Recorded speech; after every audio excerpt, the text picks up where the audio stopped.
अस्सलाम वालेकुम।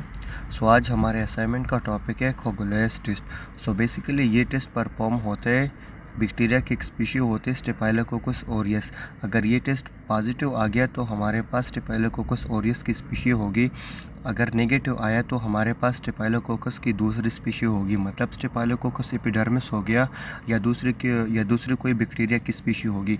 बेसिकली इसमें ये होता है कि बैक्टीरिया और इस एंजाइम की क्लम्पिंग मतलब होती है।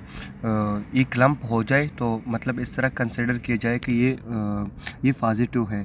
अगर क्लम्प नहीं हुआ कोई चीज़ तो मतलब जो रिएजेंट हमने डाला है और बैक्टीरिया की कॉलोनी हमने डाली है, ये क्लम्प नहीं हुआ तो फिर ये टेस्ट नेगेटिव होगा। अगर क्लम्प हो गया तो हमारे पास ये स्टेफाइलोकोकस ऑरियस ये पॉजिटिव होगा। So basically the principle of this test is the precoagulase secreted by Staphylococcus aureus react with the coagulase reacting factor in plasma to form a complex which is thrombin.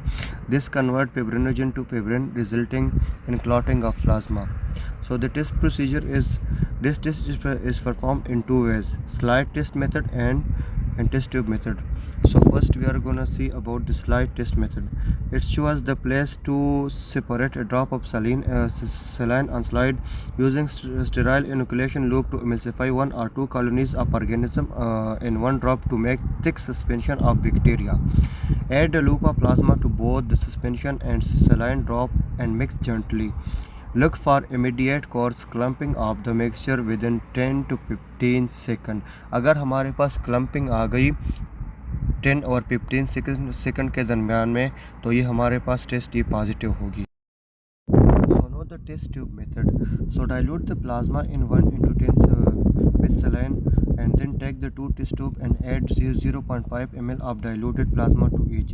Inoculate a tube with a bacterial colony to make a cloudy suspension. Alternatively, add about the 5 drop of thick broad culture for 18 to 24 hours. Incubate both tubes at 35 Celsius for 1 to 4 hours in water bath. Afterward, examine both tubes for presence and absence of clot.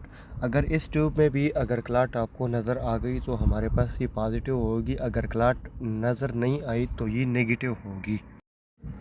So now we have the result of both. So the slide test, the formation of clump within 10 to 15 minutes is positive test result. So अगर हमारे पास clump आ गई तो हमारे पास ये positive test होगी। If saline and plasma mixture should show no clumping if negative.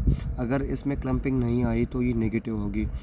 A positive test is represented by any degree of clotting from a loose clot suspended in plasma to a solid clot.